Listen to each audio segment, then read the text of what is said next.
course, it wasn't in the McCarthy era. So a lot of people think, McCarthyism only existed after McCarthy became a senator. But the fact is, the Red Scare had been going on since the end of World War II.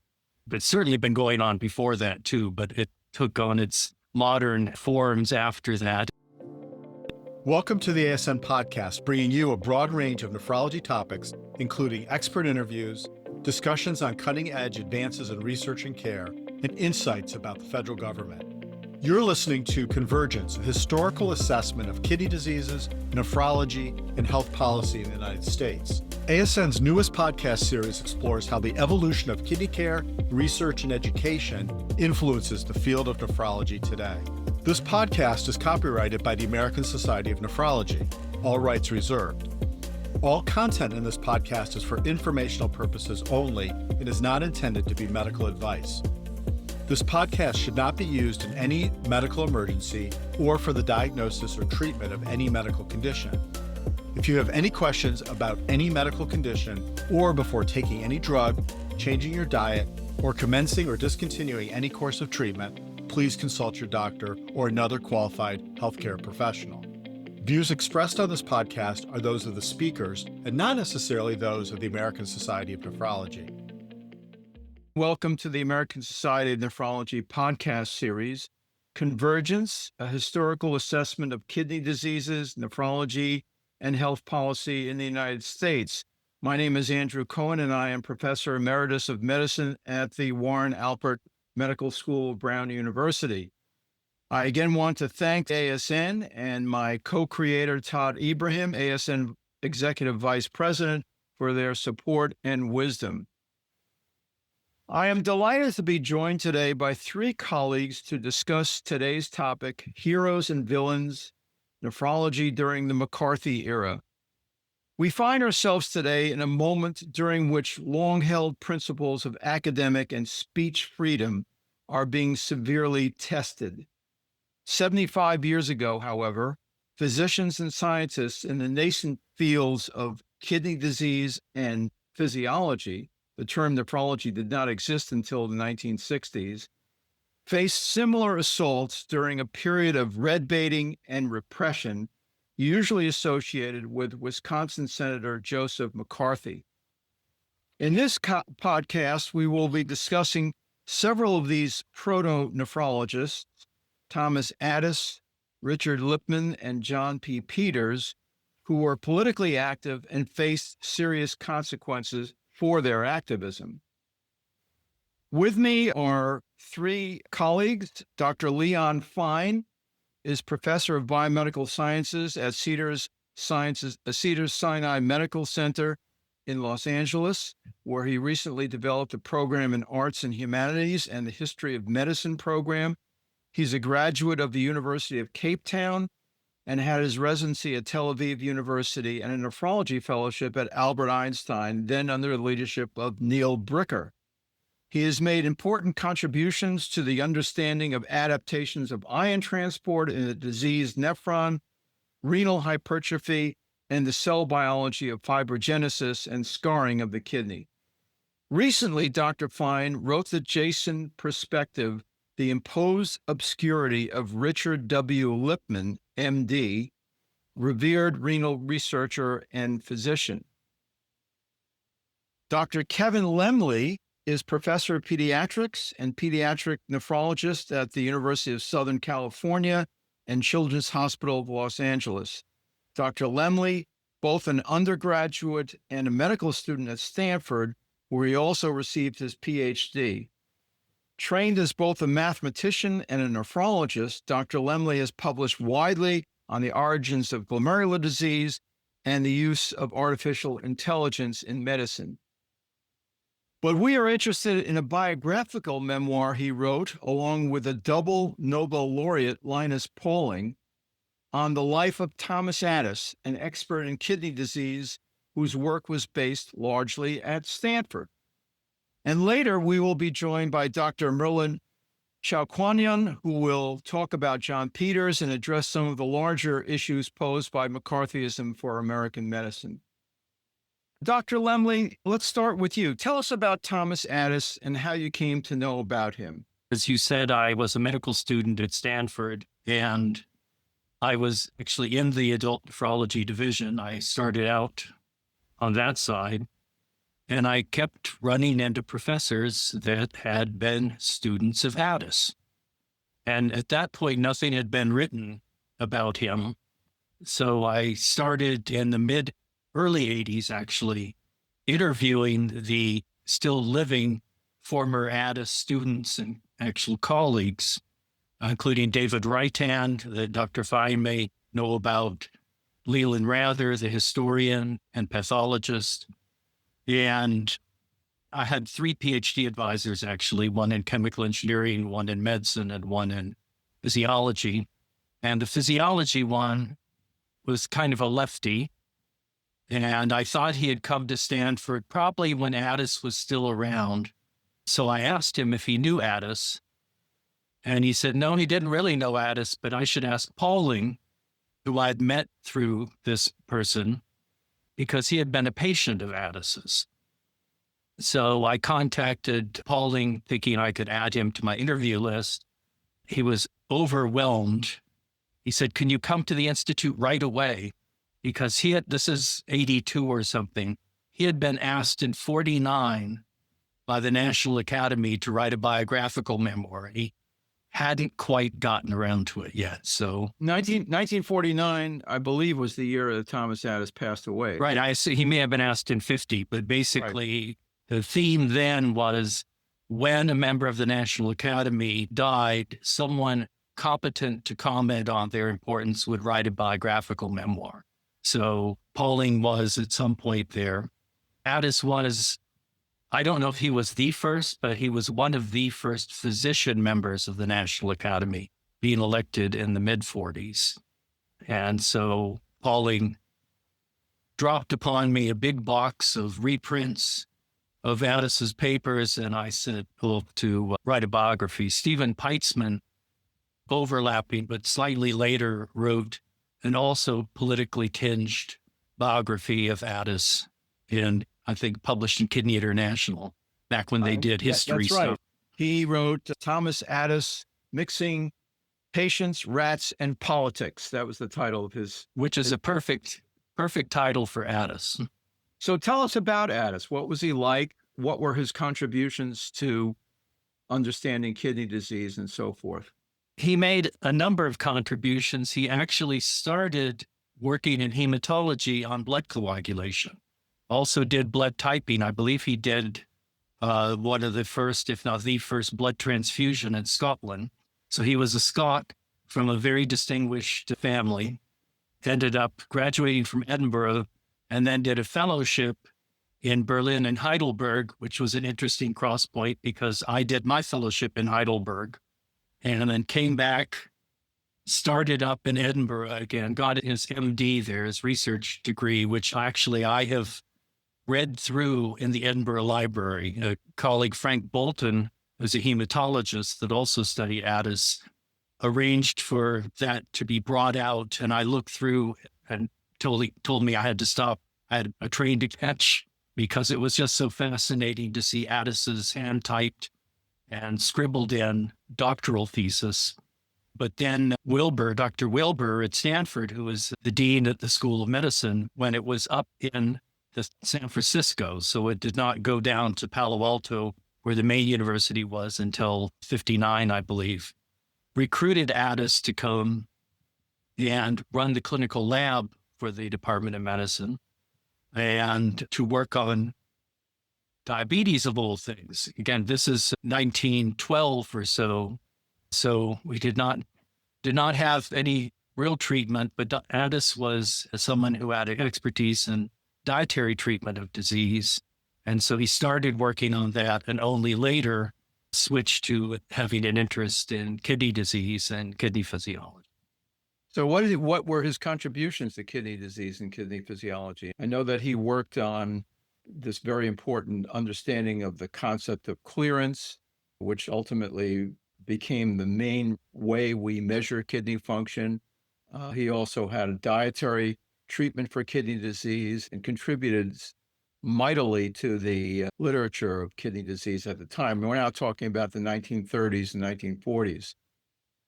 Is that correct? Well, the clearance thing is a little bit debated who truly came up with that first description. Addis probably came up with the first description of clearance as modern concept, but probably not the name. So Van Slyke may have done that. They did kind of overlap a bit, as with good ideas usually. It isn't just one person who started them. But he already had the Addis-urea ratio, which was part of clearance. And of course, it's clearance for about the least informative thing that you had.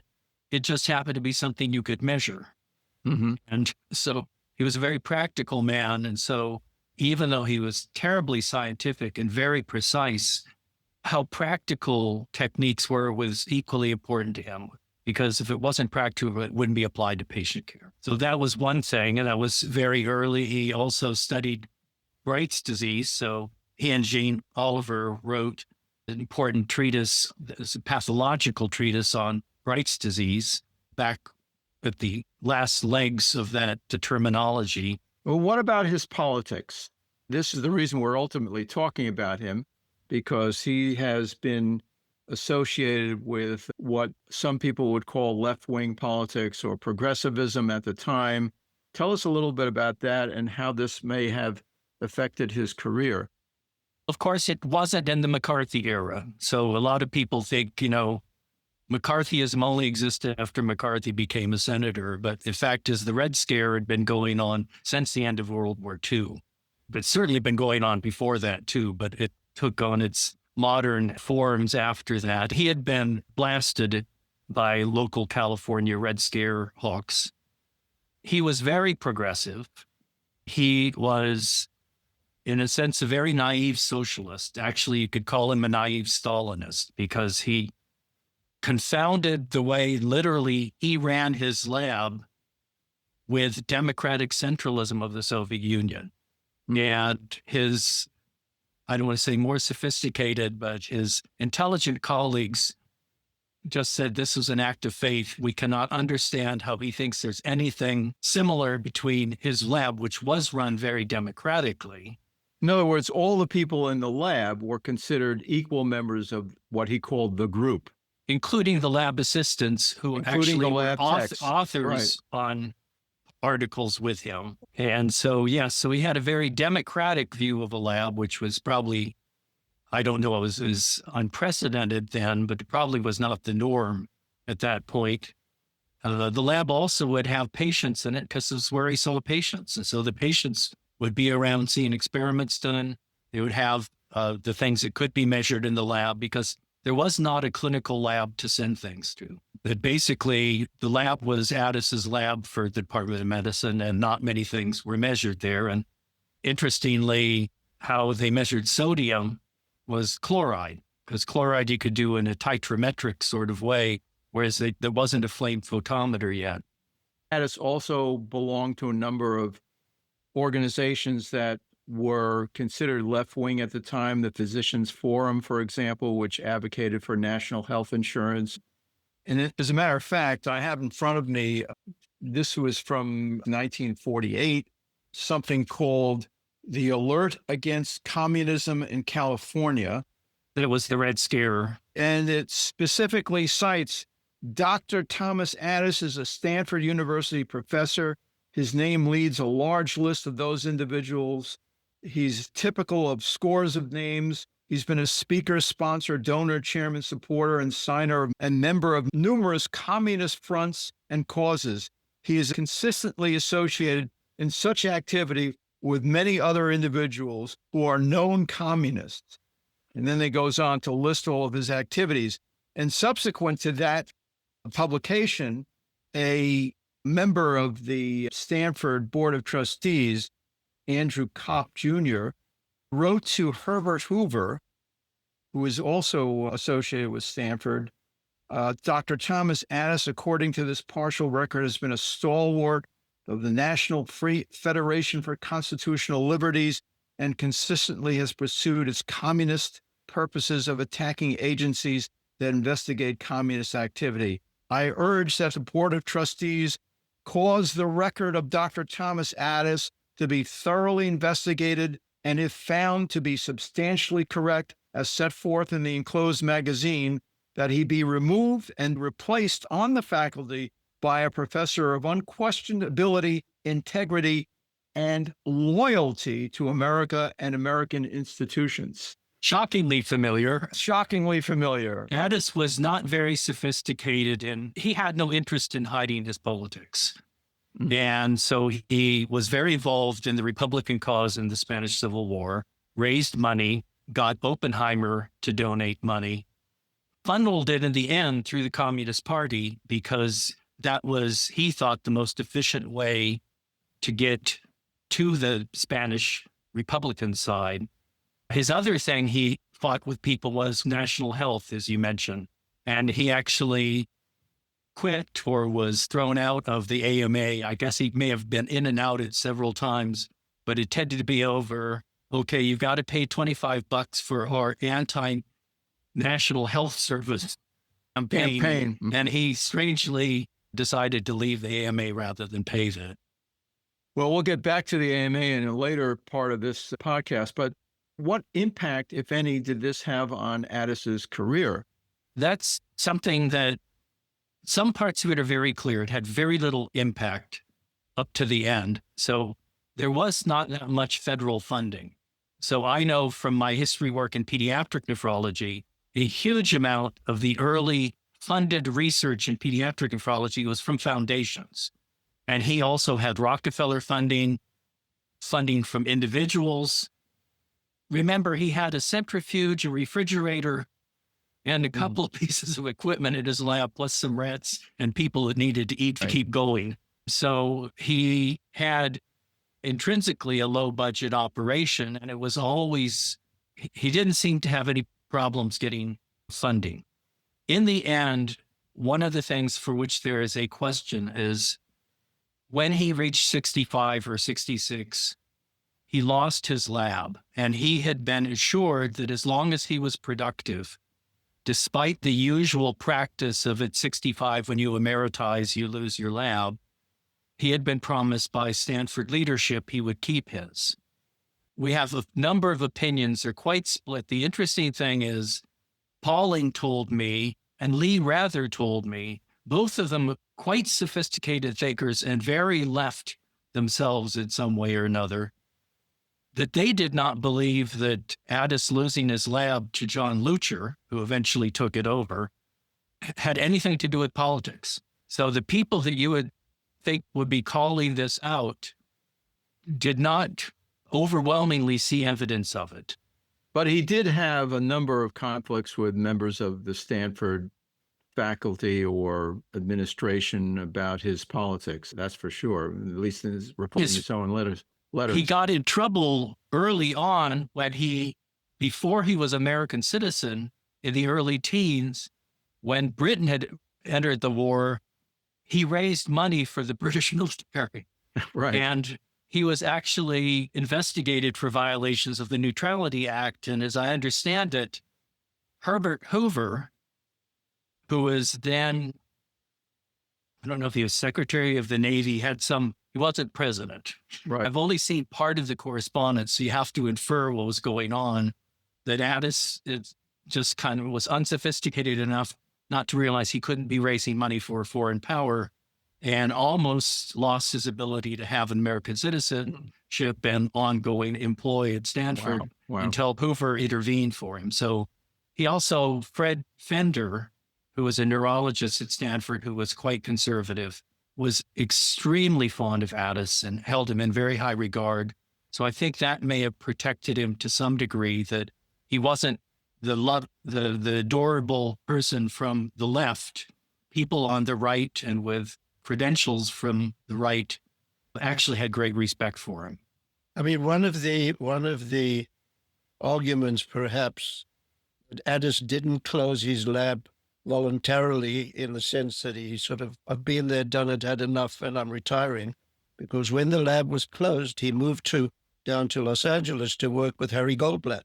So he clearly wanted to continue working. That's right. Wanted to continue working at Stanford. he couldn't because the lab was closed. So And Jesse Marmerston also was a part of that too. And he moved his rat colony down to Cedars of Lebanon at that point. correct. Yes, where Dr. Fine is now at Cedars-Sinai. But, it's ironic that I spent the last year or so of his career at Cedars of Lebanon, where our next subject, Dr. Lippman, was based. Dr. Fine, tell us about Dr. Lippman and how you came across his work at Cedars of Lebanon.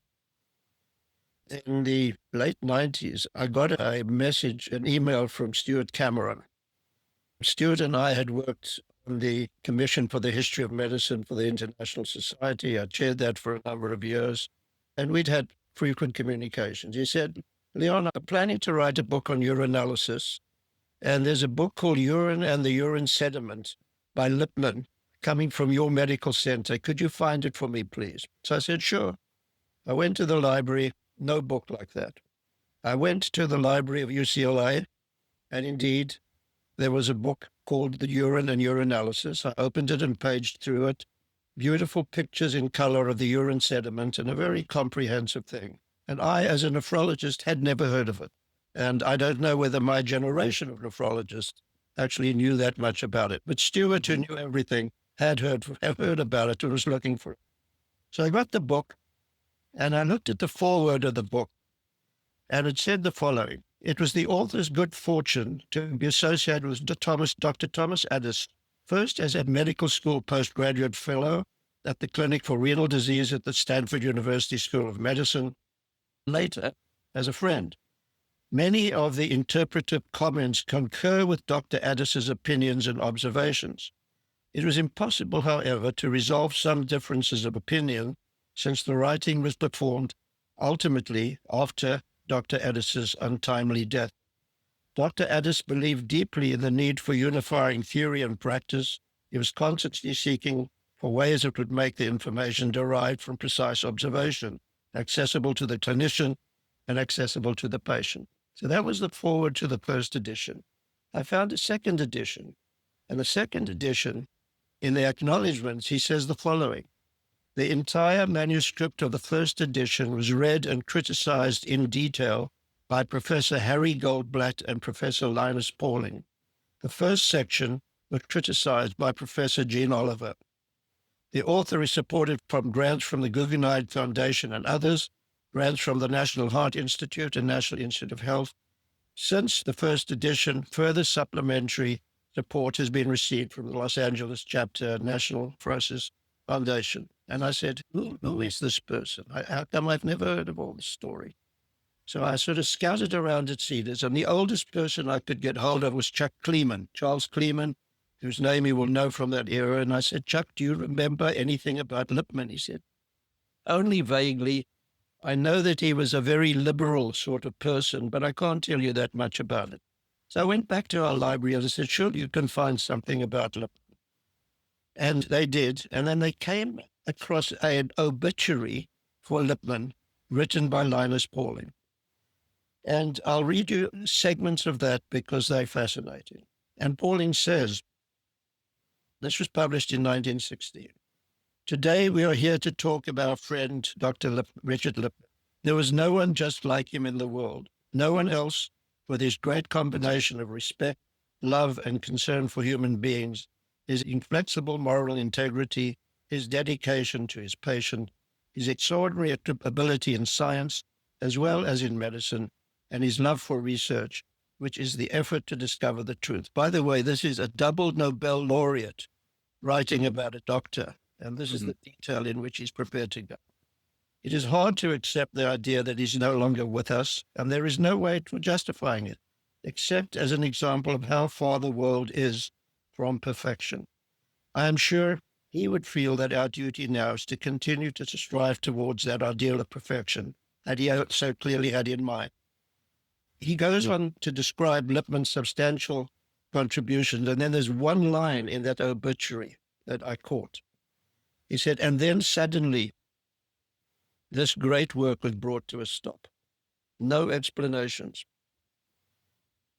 Just before Christmas 1951, Linus Lippman learned that he would be dropped from the medical staff of Cedars of Lebanon without any prior warning and without any prior announcement. He had been an incredibly successful researcher in the area of renal disease. He worked on measurements of renal function, animal models of disease, mechanisms of proteinuria, relationship of dietary protein intake to kidney size and function, as well as the pathophysiology of nephrotoxic nephritis. He also ran the very first hospital renal disease clinic in the area, and he had numerous patients who came to him. 3 doctors from Cedars of Lebanon. Cedars merged with Cedars of Lebanon, or Cedars of Lebanon became Cedars in 1961, merging with Mount Sinai Hospital. 3 doctors were dismissed. The only one who's had any real publicity, as we're doing now, has been Lipman. But Lipman was a highly accomplished person. It is said that as he was not allowed to re-enter the hospital, his patients were crying in the lobbies when they saw that he was leaving. His only salvation at the time was that he had been appointed to Harry Goldblatt's Institute for Medical Research. And Goldblatt would not dismiss him, despite the fact that the medical center had dismissed him. So Goldblatt kept him on. Goldblatt, who is well known to many nephrologists, really linked hypertension and renal vascular disease to the discovery of the renin contribution, the renin-angiotensin system to hypertension. Harry Goldblatt tried about 15 or 16 patients talking about the renovascular origin of hypertension. By the way, Goldblatt was also a physician member of the National Academy of Sciences, which was, as you pointed out earlier, a very rare phenomenon. So Goldblatt kept him on, but he too was funded by extramural funding. And that extramural funding started drying up, and there was no way that he could be kept on at Cedars of Lebanon under those circumstances. But the sentence, and then it all came to the end, was a mystery to me because I didn't know why this had happened. So I started scouting around. I got a retired nephrologist, Frank Strauss from Los Angeles, who ran a very successful clinical practice, to join me and said, let's see if we can't find out what's going on. Well, what it led to was the fact that Harry Goldblatt had been brought before the State of California hearing on Un-American Activities Committee in 1955. And Lipman describes his experience in that event in the records. At the time of my expulsion, I was engaged in work that had been in progress for many years, which was considerable significance in my field. It had potential importance to the people of this country.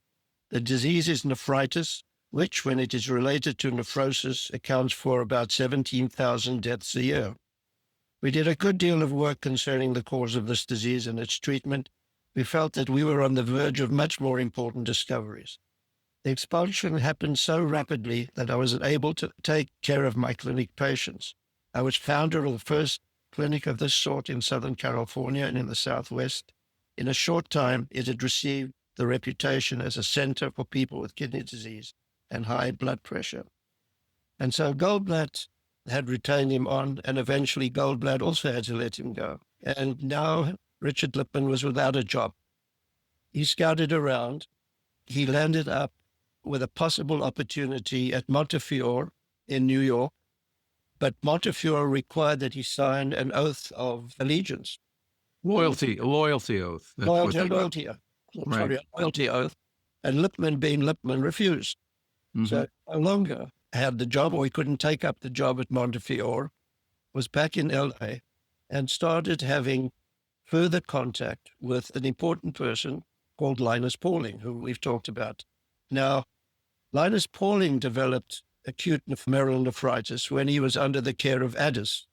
When Addis was retired from Stanford, I'll use that gentle word, and moved to Los Angeles to find a place in Harry Goldblatt's lab, his patient, Linus Pauling, needed a physician that could look after him. And the person that Addis designated as the finest person to look after him was Richard Lipman. So Richard Lipman became the doctor to Linus Pauling after Addis had been the doctor. Addis died in Los Angeles a few years later, and Pauling was then very helpful, or tried to be helpful, to Lippmann.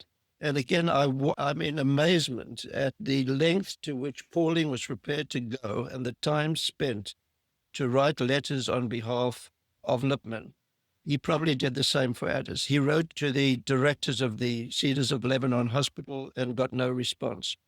He wrote to Charles Best in Canada, of Banting and Best fame for the discovery of insulin. And Banting might have had a job, but that did not materialize either. Eventually, Lippmann found a job at Caltech, working in a institute for the study of the biochemical basis for mental disease. And he was quite fascinated by that. He was taken on by Caltech, and he worked on that for a number of years. But his career as an investigator of renal disease was never resurrected. He had a very impressive curriculum vitae. He had published in superior journals and prestigious journals all along. And had all of this not have happened, he would have been one of the most distinguished figures in the history of nephrology. So his career essentially his research career was largely ended by the red baiting that he faced. Yes. And the reason was he was a supporter of the medical the medical activism among the medical students, which flourished earlier in the 1940s. There was an organization called AIMS, which was advocating for national health insurance, better working conditions, training hospitals, and the ending of racial discrimination, which Lippmann supported. Okay, so we're now joined by Dr. Merlin Chowkwanyun, who is the Donald H. Gempson Assistant Professor of Socio-Medical Sciences at the Mailman School of Public Health at Columbia University. Dr. Chowkwanyun was an undergraduate at Columbia and received both his MPH and PhD at the University of Pennsylvania, a PhD in history. His work centers on the history of community health, environmental health regulation, racial inequality, and social movement activism around health.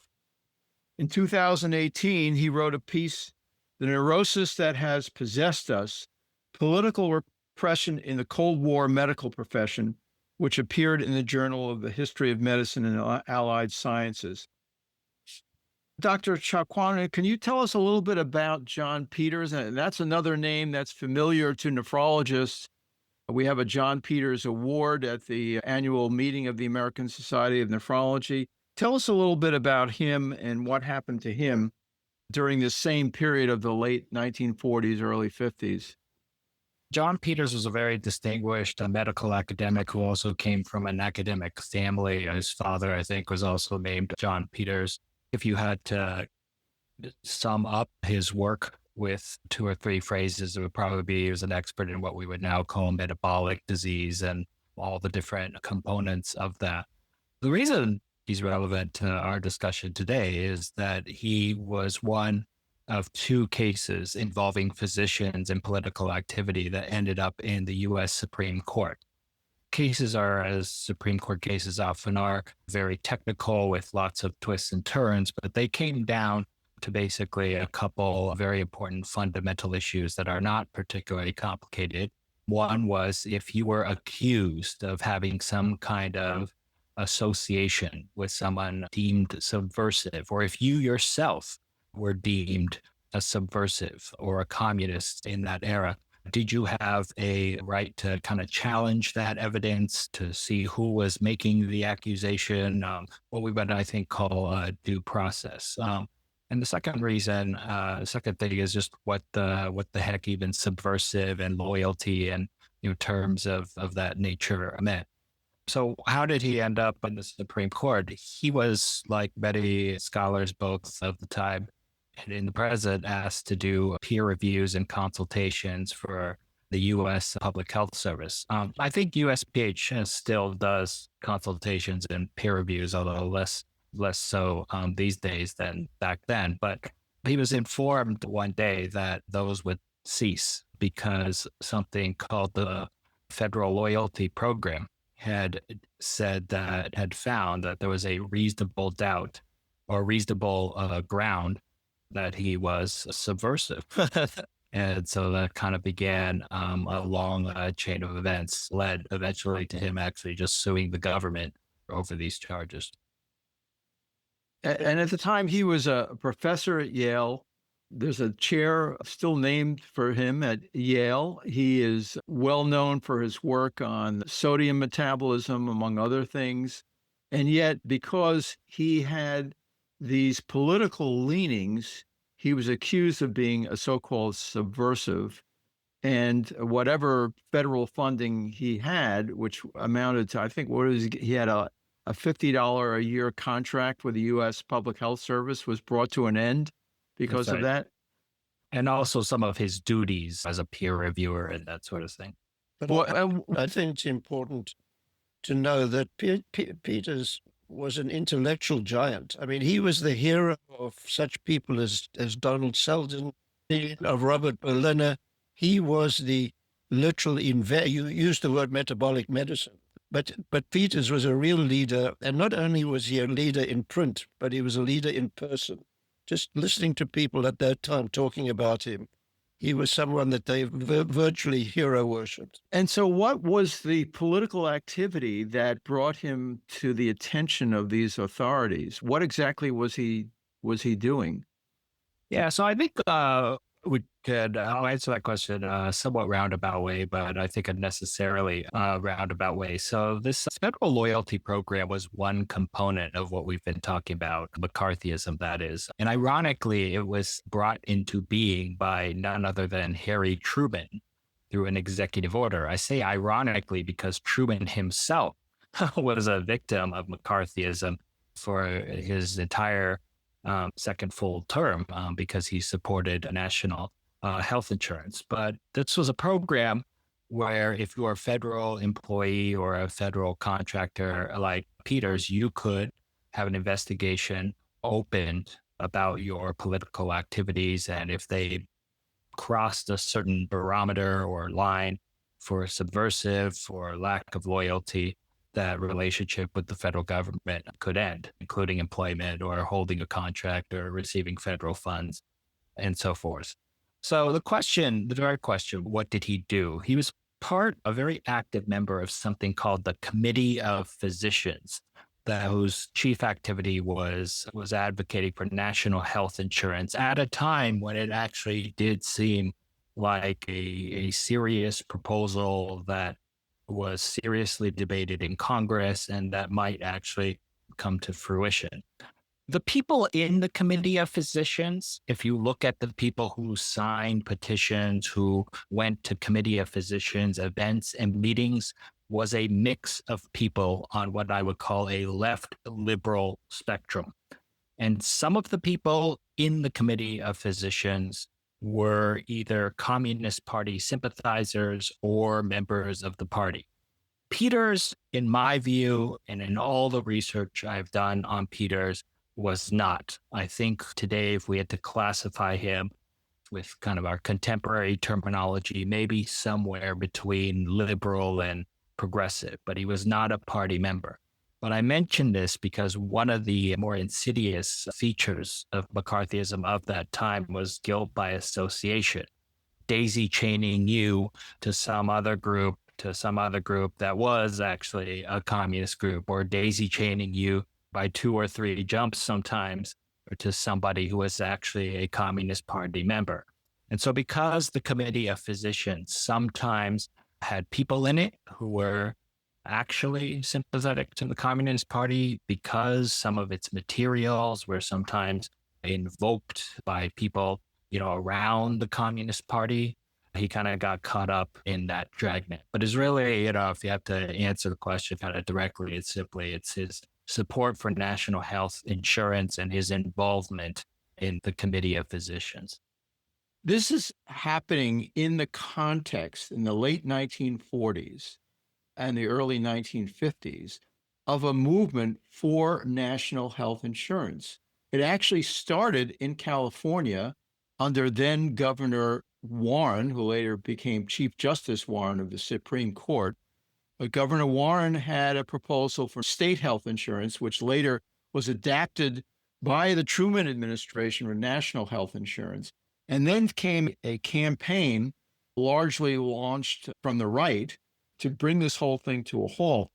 I think that's very important, Andrew, to mention that this is occurring in a much larger context with, I think, one or two layers. One other layer is just the very rapidly shifting geopolitical order where the Soviet Union is a kind of very, I would call it, tense ally during World War II against fascism and the Axis powers to the United States' chief rival. And it really is often understood and framed as a clash between two fundamentally different ways of organizing society and the economy. Ideologies. That's right, absolutely. Feuding ideologies. And within medicine, national health insurance is sort of the beacon, mistakenly or unmistakenly, is sort of a kind of representative of that. If you have national health insurance, you're tending to one side of that ideological battle. If you don't have it, you're tending toward another side. The AMA is absolutely hugely important to this. It ran smear campaigns against advocates of national health insurance. It accused them of being, socialist, communist sympathizers for holding that view. It tried to encourage physicians to actually have conversations with their patients about national health insurance and to oppose it with anti-communist rhetoric. That is indeed the sort of milieu that we're in when Peters faces this loyalty board. So what conclusions can we draw about the experience of these folks and the larger issue of how it impacted medicine at that time and how people survived and got through this? And what do you think about that, Dr. Chowkwanyun? Oh, wow. I mean, it's, as you alluded to at the start of our conversation, it's something that has a lot of resonance today. I think it certainly did also in the immediate 9/11 era.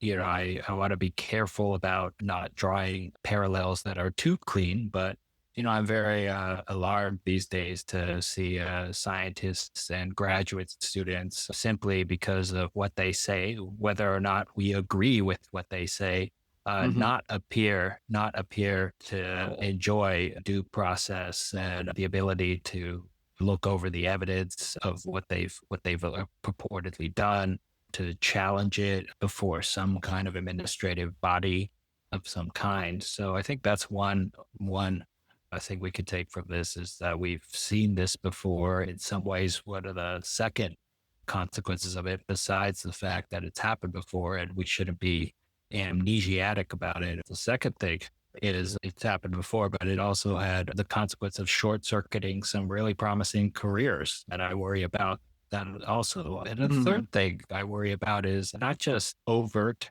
censorship and overt repression, but the self-censorship and the closing of important discourse about how we organize our medical system or broader kind of social policy, more generally, or policy about anything.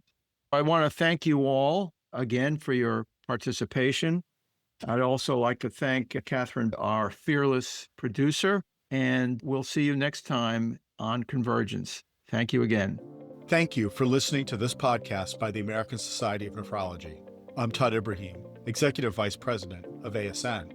If you're a nephrologist, fellow, or kidney health professional looking to advance your career, stay informed, and build connections, I encourage you to become an ASN member. Membership, which is free to fellows and other trainees, offers exclusive access to groundbreaking research through our journals, discounts to live and virtual educational programs, including Kidney Week, and support of a global network of nearly 22,000 kidney professionals. To learn more or join ASN, visit www.asn-online.org.